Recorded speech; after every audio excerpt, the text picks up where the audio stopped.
الحمد لله رب العالمين والصلاة والسلام على سيد المرسلين وعلى آله وصحابه أجمعين. أعوذ بالله من الشيطان الرجيم. بسم الله الرحمن الرحيم. كذبت قبلهم قوم نوح فكذبوا عبدنا وقالوا مجنون وازدجر فدعا ربه أني مغلوب فانتصر ففتحنا أبواب السماء بماء منهمر وفجرنا الأرض عيونا فالتقى الماء على أمر قد قدر وحملناه على ذات ألواح ودسر تجري بأعيننا جزاء لمن كان كفر ولقد تركناها آية فهل من مدكر فكيف كان عذابي ونذر ولقد يسرنا القرآن للذكر فهل من مدكر. صدق اللہ العظیم. معزز سامعین کرام اور پردہ نشین خواتین، گزشتہ مجلس کے اندر ہماری بات یہاں تک پہنچی تھی کہ حضرت نوح علیہ السلام نے 950 سال تک دین کی دعوت اور اللہ کی وحدانیت کی طرف بلایا قوم کو، لیکن اس قوم میں سے چند ہی لوگ ایمان لائے. ایک قول کے مطابق 70، دوسرے قول کے مطابق 80 اور تیسرے قول کے مطابق 82 آدمی صرف ایمان لائے. پھر اللہ تبارک و تعالیٰ نے وحی کے ذریعے سے حضرت نوح علیہ السلام کو بتایا کہ اب اس کے بعد کوئی ایمان لانے والا ہے نہیں. اب 950 سال کے اندر جو تکلیفیں حضرت نوح علیہ السلام نے اٹھائی ہے وہ تو آپ حضرات جانتے ہیں. گزشتہ مجلس کے اندر میں نے عرض کیا تھا، زبانی تکلیف، جسمانی تکلیف، ہر لائن کی تکلیف حضرت نوح علیہ السلام نے برداشت کی، قوم کی ہدایت کی دعائیں بھی کی. لیکن جب یہ بات ہو چکی کہ اب کوئی ایمان لانے والا ہے نہیں، تو اس کے بعد حضرت نوح علیہ السلام نے دعا فرمائی اور بد دعا کی اور کہا، بد دعا کی اور فرمایا کہ اللہ اس روئے زمین کے اوپر اب کسی کافر کو زندہ نہ چھوڑ. خیر، یہ حضرت نوح علیہ السلام کی دعا رہی. اور یہاں سورہ قمر کے اندر فرمایا فدعا ربہ انی مغلوب فانتصر، کہ حضرت نوح علیہ السلام نے اپنے رب سے دعا کی کہ میں عاجز ہوں، یعنی کہ میں ہار گیا. فانتصر، آپ بدلہ لیں، آپ بدلہ لیں. یہ اللہ تبارک و تعالیٰ سے دعا فرمائی. اب اللہ تبارک و تعالیٰ نے حضرت نوح علیہ السلام کی اس دعا کو قبول فرمایا، اور پھر جو قوم کو عذاب کے اندر مبتلا کیا ہے اس کا ذکر سورہ ہود کے اندر بھی ہے، قرآن کریم کی مختلف صورتوں میں بھی ہے. اور یہاں بھی فرمایا ففتحنا ابواب السماء بماء منہمر، کہ اللہ تبارک و تعالیٰ نے آسمان کے دروازے کھول دیے موسلادھار بارش کے لیے. وفجرنا الارض عیونا، اور زمین میں سے چشمے ہی چشمے ابلنے لگے. فالتقى الماء على امر قد قدر، اور آسمان سے برسایا ہوا پانی اور زمین سے نکلا ہوا پانی دونوں اس کام کے لیے مل گئے جو تجویز کیا گیا تھا. وحملناه على ذات الواح ودسر، اور اللہ تبارک و تعالیٰ نے حضرت نوح علیہ السلام کو تختوں والے یعنی تختیوں والی اور کیلوں والی کشتی کے اوپر سوار کیا. تجری بأعیننا، جو ہماری نگرانی میں چلتی تھی. جزاء لمن کان کفر، بدلہ ہے اس شخص کا جس کا انکار کیا گیا. وَلَقَدْ تَرَكْنَاهَا آیَةً فَهَلْ مِن مُدَّکِرٍ، اللہ فرماتا ہے تحقیق کہ ہم نے اس پورے واقعے کو عبرت بنایا، کیا ہے کوئی نصیحت حاصل کرنے والا. فَكَيْفَ كَانَ عَذَابِي وَنُذُرِ، سو کیسا رہا میرا عذاب اور میرا کھڑکھڑانا. وَلَقَدْ يَسَّرْنَا الْقُرْآنَ لِلذِّكْرِ فَهَلْ مِن مُدَّکِرٍ، البتہ تحقیق کہ ہم نے قرآن کو آسان کر دیا ہے ان لوگوں کے لیے جو نصیحت حاصل کرنا چاہتا ہے. فَهَلْ مِن مُدَّکِرٍ، پس کیا ہے کوئی نصیحت حاصل کرنے والا. خیر، اس پوری ان آیات کریمہ میں حضرت نوح علیہ السلام کا تفصیلی واقعے کا مختصر خلاصہ پیش کیا گیا ہے، اور آپ اس کو تفصیل سے اگر جاننا چاہتے ہیں تو وہ سورہ ہود کے اندر اللہ تبارک و تعالیٰ نے ایک رکوع کے اندر بیان فرمایا۔ خیر، حضرت نوح علیہ السلام کی یہ بد دعا اور حضرت نوح علیہ السلام کی یہ بد دعا جب اللہ تبارک و تعالیٰ نے قبول فرما لی اور اللہ کا عذاب آنے والا تھا، اللہ تبارک و تعالیٰ نے حضرت نوح سے فرمایا وَاصْنَعِ الْفُلْكَ، آپ کشتی بنائیے۔ کیا کہا؟ آپ کشتی بنائیے۔ وَاصْنَعِ الْفُلْكَ بِأَعْيُنِنَا وَوَحْيِنَا، ہماری نگاہوں کے سامنے اور ہماری ہدایت کے مطابق آپ ایک کشتی بنائیے۔ اب دیکھیے، اللہ تبارک و تعالیٰ کے حکم سے حضرت نوح علیہ السلام نے کشتی بنانا شروع کیا۔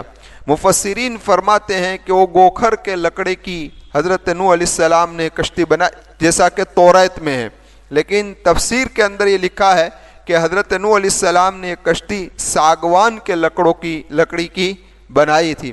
کتابوں کے اندر لکھا ہے، تفسیری کتابوں میں، کہ وہ کشتی 525 فٹ لمبی تھی۔ کتنی؟ 525 فٹ لمبی تھی، 87 سے 88 فٹ چوڑی تھی، اور 52.5 فٹ اونچی تھی۔ 52.5 فٹ اونچی تھی۔ اندازہ لگائیے کہ 10 فٹ کا آج ہمارے اپارٹمنٹ کے اندر ایک منزلہ ہوتا ہے، تو 5 منزلہ عمارت ہوئی۔ کتنے منزلہ؟ 5 منزلہ عمارت ہوئی۔ اس کشتی کے اندر 3 منزلیں تھے۔ کتنے منزلیں؟ 3 منزلیں تھے۔ کتابوں میں لکھا ہے کہ پہلے منزلے کے اندر حضرت نوح علیہ السلام نے جانوروں کو رکھا، دوسرے منزلے کے اندر سامان کو رکھا، اور تیسرے منزلے کے اندر انسان کو رکھا۔ دوسرا قول یہ ہے کہ پہلے منزلے میں جانور کو رکھا، دوسرے منزلے میں سامان اور انسانوں کو رکھا، اور تیسرے منزلے میں حضرت نوح علیہ السلام نے پرندوں کو رکھا۔ خیر، یہ کشتی کتنے سالوں میں تیار ہوئی؟ تو اس کے بارے میں 3 قول ہے۔ ایک قول یہ ہے کہ 100 سال میں تیار ہوئی، دوسرا قول یہ ہے کہ 30 سال میں تیار ہوئی، تیسرا قول یہ ہے کہ 2 سال میں تیار ہوئی۔ اللہ ہی بہتر جانتا ہے کہ وہ کتنے سال کے اندر یہ کشتی حضرت نوح علیہ السلام کی تیار ہوئی۔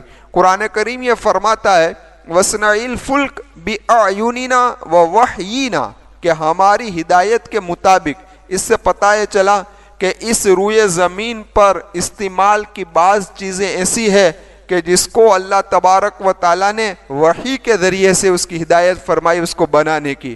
تو خیر، اللہ تبارک و تعالیٰ کسی کے دل کے اندر یہ بات ڈال دیتے ہیں کہ فلاں چیز کا ڈھانچہ اس طریقے سے بناؤ، پھر اس فلاں چیز کا ڈھانچہ بنا دیا جاتا ہے۔ پھر زمانہ جس طریقے سے ترقی کرتا ہے تو اس کے اندر آگے ترمیمات ہوتی رہتی ہے اور ترقی اس کے اندر ہوتی رہتی ہے۔ پہلے کہاں ایسے مکانات تھے؟ سادے سودے مکانات، ایک ڈھانچہ بن جایا کرتا تھا۔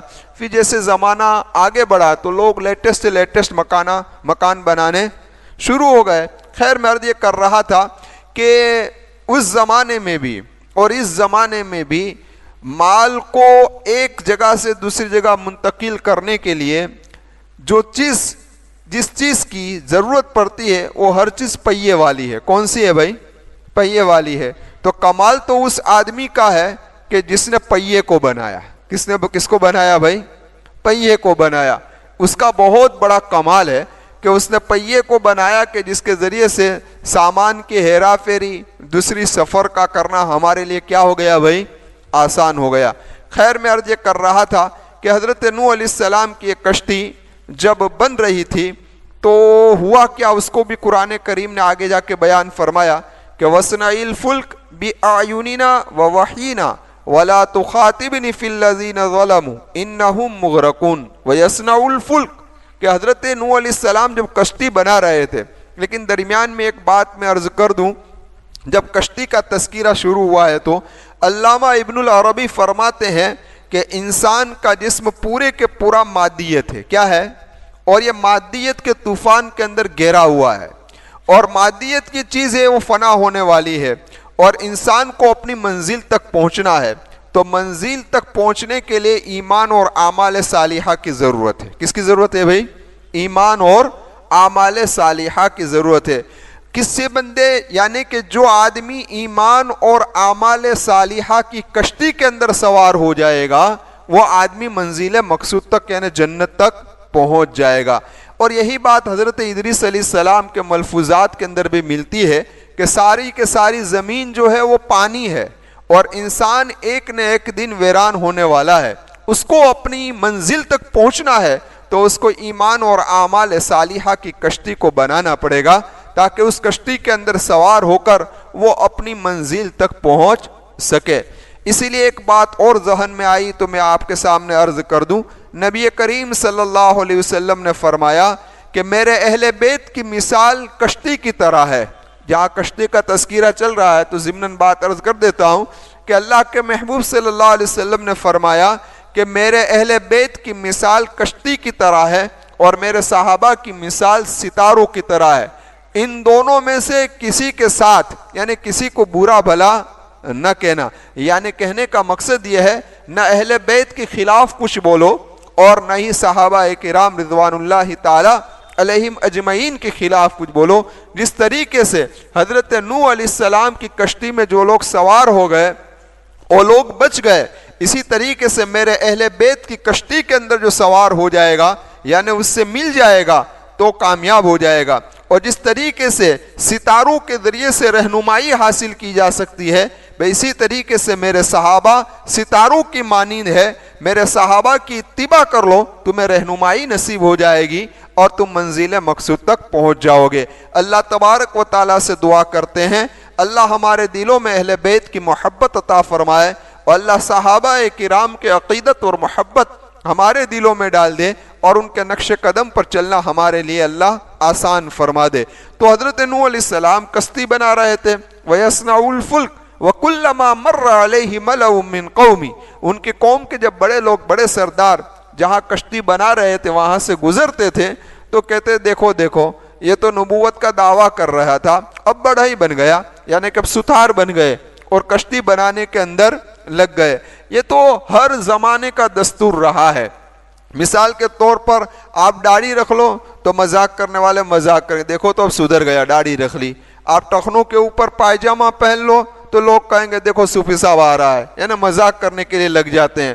آپ اپنی تقریب جو ہے یعنی کہ شادی بیاہ ہے اس کو بالکل رسومات سے نکال کر شادی سودی آپ شادی کر لیں تو کہیں کہ آج سدھری نے، سمجھ میں آئی بات؟ خیر میرے کہنے کا مقصد یہ ہر زمانے میں یہ دستور رہا ہے کہ جو آدمی صحیح طریقے پہ چلتا ہے تو اس کا ٹھٹھا اڑایا جاتا ہے، اور یہ طریقہ نبی کریم صلی اللہ علیہ وسلم کے زمانے میں بھی قرآن کریم نے بیان فرمایا کہ جب وہ لوگ یعنی کہ غریب لوگ ایمان لے آتے تھے تو ان کے پاس نہ پہننے کے کپڑے ہوتے تھے، نہ کھانے کے لیے کھانا ہوتا تھا، نہ رہنے کے لیے مکان ہوتا تھا، تو یہ مشرکین مکہ کے بڑے بڑے سردار جب ان کے قریب سے یہ لوگ گزرتے تھے نا تو وَإِذَا مَرُّوا بِهِمْ يَتَغَامَزُونَ، قرآن کہتا ہے کہ اپنی آنکھوں کی کنکھیوں سے یہ لوگ اس کو اشارے سے مذاق کرتے تھے، دیکھو دیکھو نہ کھانے کے ٹھکانے ہیں، نہ رہنے کے ٹھکانے ہیں، نہ پیٹ میں کچھ ہے، اور جنت کے وارث کا دعویٰ کرے کہ ہم جنت کے وارث ہیں۔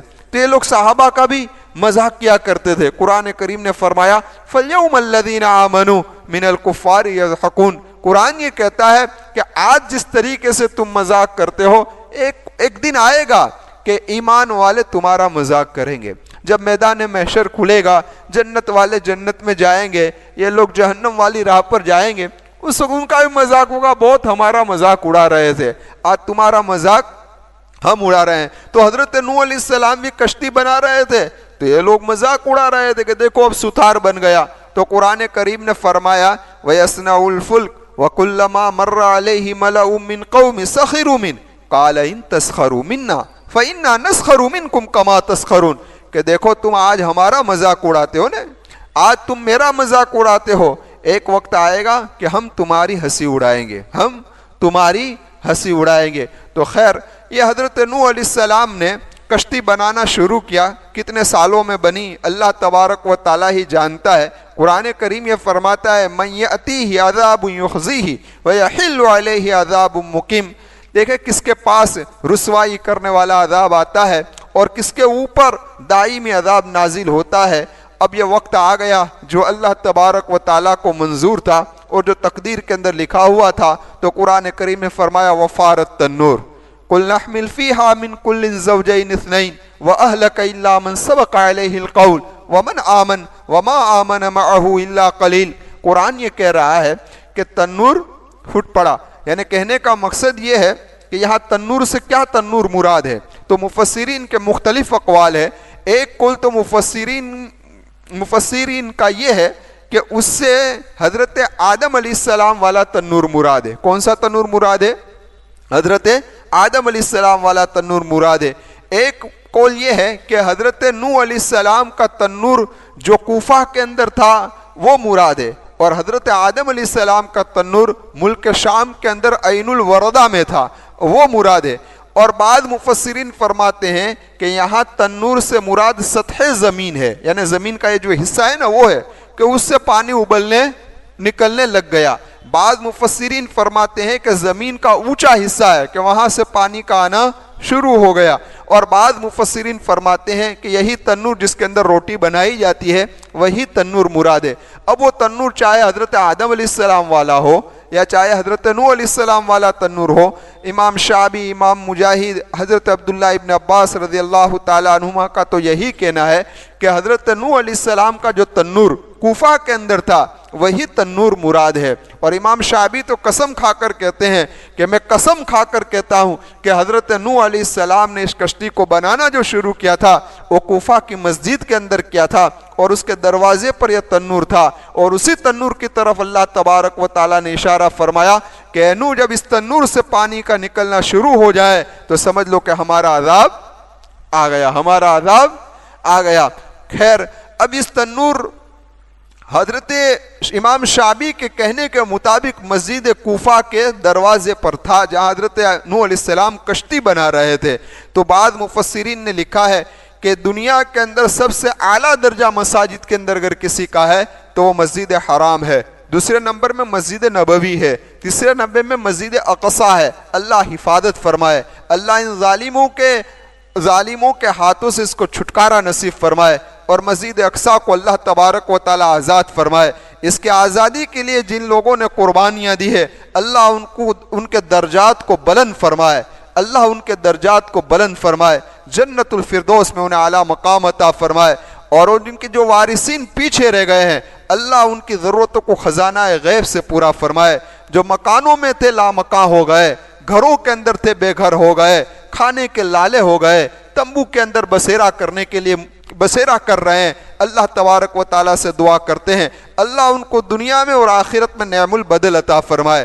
تو میں عرض کر رہا تھا کہ امام شعبی فرماتے ہیں تیسری مسجد ہے مسجد اقصیٰ، اور چوتھی مسجد یہی مسجد کوفہ ہے کہ جس مسجد کے اندر حضرت نوح علیہ السلام نے کشتی بنائی تھی۔ خیر، وفارت تنور بہنے لگا ہے، تنور میں سے پانی آنے لگا، تو اللہ تبارک و تعالیٰ نے حضرت نوح کو حکم دیا قُلْنَا احْمِلْ فِيهَا مِنْ كُلٍّ زَوْجَيْنِ اثْنَيْنِ وَأَهْلَكَ، فرمایا کہ اب ہر جوڑے میں سے ایک ایک جوڑے کو اپنی کشتی کے اندر سوار کر لو۔ خیر، اہل ایمان تو آنے ہی والے تھے، جانوروں کے جوڑے کی بات ہو رہی ہے، جانوروں کے جوڑے کی بات ہو رہی ہے۔ تو اب ذرا دیکھیں کہ اس کے اندر جتنے پالتو جانور تھے، بھینس، بکری، گائے وغیرہ، ان جانوروں میں سے ایک ایک جوڑا لیا گیا۔ کتنا جوڑا؟ ایک ایک۔ اس لیے ہمارے ذہن میں یہ سوال پیدا ہوتا ہے کہ بھئی پوری دنیا کے جانور حضرت نوح علیہ السلام کی کشتی کے اندر کیسے آ گئے؟ تو پوری دنیا کے جانور کو نہیں لیا تھا، ہر جانور کی قسم جو تھی ان میں سے ایک ایک جوڑے کو لیا۔ اب حضرت نوح علیہ السلام نے کشتی کے اندر ان جانوروں کو رکھنا شروع کیا۔ خیر، اب ذرا آپ دیکھیں کہ اس سے دوسرا مسئلہ بھی حل ہو گیا کہ وہی جانور لیے گئے کہ جو پانی کے اندر ٹکتے نہیں ہیں، ورنہ جو جانور پانی کے اندر رہتے ہیں اسے نہیں لیا گیا تھا، اسے اس کے اندر داخل نہیں کیا گیا تھا۔ تیسرا مسئلہ یہ بھی صاف ہو گیا کہ وہی جانور لیے گئے جو توالد سے ہوتے ہیں، یعنی نر اور مادہ ملتے ہیں تو پیدا ہوتے ہیں، وہی جانوروں کو کشتی کے اندر لیا گیا تھا۔ حشرات الارض کو یعنی کیڑی مکوڑے اس کو نہیں لیا تھا، کیونکہ کیڑی مکوڑے مرد نر اور مادہ کے ملنے سے پیدا نہیں ہوتے، کیڑی اور مکوڑے جو ہے وہ نر اور مادہ کے ملنے سے پیدا نہیں ہوتے، یہ تو مٹی ہی سے اللہ تبارک و تعالی اس کو پیدا کر دیتا ہے، اسی لیے اس کو حشرات الارض کہا جاتا ہے۔ تو ان کو کشتی کے اندر سوار کیا نہیں گیا۔ خیر، پرندوں کو لیا گیا، ان جانوروں کو لیا گیا، اور حضرت نوح علیہ السلام کے ساتھ جو ایمان لائے ان ایمان والوں کو لیا گیا۔ اب یہاں پر ایک سوال ہوتا ہے، لوگ اعتراض کرتے ہیں، وہ اعتراض یہ کرتے ہیں کہ بھئی قوم نوح جو ہلاک ہوئی وہ تو اپنی بدعملی کے بنا پر ہلاک ہوئی، لیکن ان جانوروں کا کیا قصور تھا کہ اللہ تبارک و تعالیٰ نے اس طوفان کے اندر ان جانوروں کو بھی ختم کر دیا؟ ان کا کیا قصور تھا؟ یہ تو بے زبان جانور ہے، ان کا تو کوئی قصور نہیں ہے۔ مفسرین نے اس کا جواب یہ دیا ہے کہ ذرا دیکھو، اللہ تبارک و تعالیٰ نے قوم نوح کو تو ان کی بدعملی کے بنا پر ہلاک و برباد کیا، لیکن جانوروں کو اللہ نے ان کو طبعی موت عطا فرمائی۔ طبعی موت کیا کہتے ہیں؟ کہ اللہ نے جانوروں کو جو اس دنیا میں پیدا کیا ہے ایک مقصد کے لیے پیدا کیا ہے، جب وہ مقصد پورا ہو جاتا ہے تو اللہ تبارک و تعالیٰ اس کو اٹھا لیتے ہیں۔ تو وہ مقصد تھا، وہ مقصد پورا ہو گیا، اب قوم ہدایت لانے والی نہیں تھی، تو اللہ تبارک و تعالیٰ نے ان جانوروں کو بھی کیا کر دیا بھائی؟ اس کے ساتھ میں ختم کر دیا۔ اور اگر کوئی اعتراض کرے تو اس کا آسان جواب یہ ہے کہ بھائی آج کے زمانے میں طبعی موت جتنے جانور مرتے ہیں، جتنے جانور آج کے زمانے میں طبعی موت مرتے ہیں، اتنے تو حضرت نوح علیہ السلام کے زمانے میں آنے والے طوفان سے بھی ہلاک نہیں ہوئے ہیں جتنے آج طبعی موت مر رہے ہیں۔ تو خیر یہ اعتراض کوئی اعتراض ہے نہیں۔ خیر میں عرض یہ کر رہا تھا کہ حضرت نوح علیہ السلام نے ان لوگوں کو اپنی کشتی کے اندر سوار کر لیا۔ قرآن یہ کہہ رہا ہے کہ قُلْ نَحْمِلْ فِيهَا مِنْ كُلٍّ زَوْجَيْنِ اثْنَيْنِ وَأَهْلَكَ إِلَّا مَنْ سَبَقَ عَلَيْهِ الْقَوْلُ، اور آپ کے اہل کو اس کے اندر داخل کر دیجئے، یعنی کشتی کے اندر سوار کر دیجئے، مگر آپ کے اہل و عیال میں سے ان لوگوں کو نہیں جس پر ہماری بات ہو چکی ہے، اس کو شامل کرنا نہیں ہے۔ تو اب اہلک میں کون کون شامل ہے؟ تو مفسرین فرماتے ہیں کہ بھئی حضرت نوح علیہ السلام کی ایک بیوی بھی تھی جو ایمان والی تھی، وہ بھی کشتی کے اندر سوار ہوئی، اور اسی طریقے سے حضرت نوح علیہ السلام کے 3 بیٹے اور ان تینوں بیٹوں کی بیویاں بھی اس کشتی کے اندر سوار ہوئی، کیونکہ یہ تینوں بیٹے ایمان لائے تھے، حام، سام اور یافس۔ مفسرین نے ایک بات یہاں پر یہ بھی نقل فرمائی کہ اللہ تبارک و تعالیٰ نے کشتی میں جتنے سوار ہوئے تھے ان سوار ہونے والوں میں سے کسی کی نسل کو چلایا نہیں ہے، کسی کی نسل کو نہیں چلایا، سوائے حضرت نوح علیہ السلام کے ان 3 بیٹوں کی نسل چلی۔ اس لیے آج دنیا کے اندر جتنے بھی آدمی ہیں ان کی آخری بارڈر حضرت نوح علیہ السلام کے ان 3 بیٹوں پر جا کر ٹچ ہو جائے گی، پھر وہاں سے حضرت نوح اور پھر آگے حضرت آدم علیہ السلام سے ان کا نسب نامہ کیا ہو جائے گا؟ مل جائے گا۔ اب کون سے بیٹے سے کون سی آبادی ہوئی وہ انشاءاللہ آئندہ مجلس میں آپ حضرات کے سامنے پیش کروں گا۔ تو خیر یہ 3 بیٹے آئے، 3 بیٹے کی بیوی آئی، وہ اہلک کے اندر شامل ہے۔ الا من سبق علیہ القول، مگر جس پر ہماری بات ہو چکی ہے اس کو آپ کو شامل کرنا نہیں ہے۔ تو اس میں حضرت نوح علیہ السلام کی وہ بیوی نکل گئی جو کافرہ تھی۔ حضرت نوح کی ایک بیوی کون تھی بھائی؟ کافرہ تھی۔ اور حضرت نوح علیہ السلام کا ایک بیٹا تھا جو ایمان نہیں لایا تھا، وہ بھی اس سے نکل گیا۔ اس کا نام کیا ہے بھائی؟ کنعان نام ہے۔ اب ذرا غور کریں کہ آپ سوچیں، نبی ہے، 950 سال تک دعوت دین دی ہے، لیکن بیٹا ایمان کے اندر داخل نہیں ہوا ہے۔ اللہ جسے چاہتا ہے ایمان کی دولت عطا فرماتا ہے۔ اللہ مجھے اور آپ کو اس دولت کی قدر کرنے کی توفیق عطا فرمائے کہ اللہ نے بغیر مانگے ہمیں ایمان عطا فرمایا۔ اللہ سے دعا کرتے ہیں اللہ ایمان ہی کی حالت میں ہماری زندگی گزارے اور ایمان ہی کی حالت میں ہمیں اس دنیا سے رخصت فرمائے۔ اب مفسرین فرماتے ہیں کہ کنعان جو ایمان نہیں لایا تھا، فرمایا کہ وہ حضرت نوح کا حقیقی بیٹا نہیں تھا۔ تو بھئی کون تھا حقیقی بیٹا نہیں تھا؟ تو فرمایا کہ حضرت نوح کی بیوی کے دوسرے شوہر کا یہ لڑکا تھا، اس بنا پر وہ ایمان کے اندر داخل نہیں ہوا ہے۔ لیکن عامتاً مفسرین فرماتے ہیں کہ حضرت نوح علیہ السلام کا بیٹا یہ حقیقی تھا، لیکن بیوی کافرہ سے پیدا ہوا تھا، بیوی کافرہ سے پیدا ہوا تھا، ان کی تقدیر کے اندر ایمان نہیں تھا تو وہ ایمان کے اندر شامل ہوا نہیں۔ تو اب دیکھیے اس بچے کا واقعہ، اس لڑکے کا واقعہ بھی جو حضرت نوح علیہ السلام کا یہ لڑکا جو ایمان نہیں لایا، سورہ ہود کے اندر اس کی بھی تفصیل آئی ہے، وہ انشاءاللہ آئندہ مجلس میں آپ حضرات کے سامنے پیش کروں گا۔ اب ان لوگوں کو سوار کر لیا، قرآن کہتا ہے الا من سبق علیہ القول ومن آمن وما آمن معہ الا قلیل، آپ کے ساتھ تھوڑے ہی لوگ ایمان لائے تھے، جس کی تعداد میں نے بیان فرمائی 70 80 یا 82 تھے جو اس کشتی کے اندر سوار ہو گئے۔ اب کشتی میں سوار ہو گئے، طوفان بہنے آنے لگا، آسمان سے موسلادھار، جیسا کہ اس آیت میں کہا ففتحنا ابواب السماء بماء منہمر، کہ آسمان کے دروازے اللہ نے کھول دیے اور موسلادھار بارش برسنے لگا۔ وفجرنا الارض عیونا فالتقى الماء على امر قد قدر، اللہ فرماتا ہے کہ زمین سے چشمے بہنے لگے اور دونوں پانی آپس میں مل گئے۔ اب اندازہ لگاؤ، آسمان سے پانی برس رہا ہو وہ بھی مل گیا، زمین سے پانی نکل رہا ہے وہ بھی مل گیا، اب دونوں پانی مل گئے تو قرآن کہتا ہے فَالْتَقَى الْمَاءُ عَلَىٰ أَمْرٍ قَدْ قُدِرَ، اللہ نے ان دونوں پانی کو ملایا، اس کام کے لیے ملا دیا جو تجویز کیا گیا تھا۔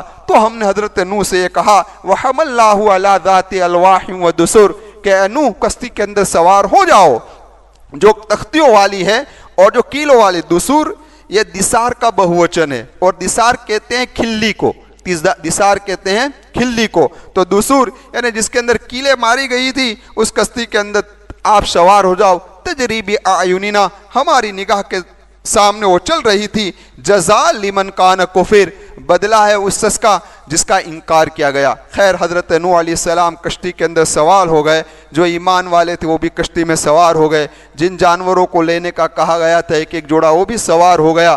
اب اللہ تبارک و تعالیٰ نے موسلادھار بارش شروع فرمائی، چشمے نکلنے لگے، تو پھر کہا وقال ارکبوا فیہا بسم اللہ مجریہا و مرساہا۔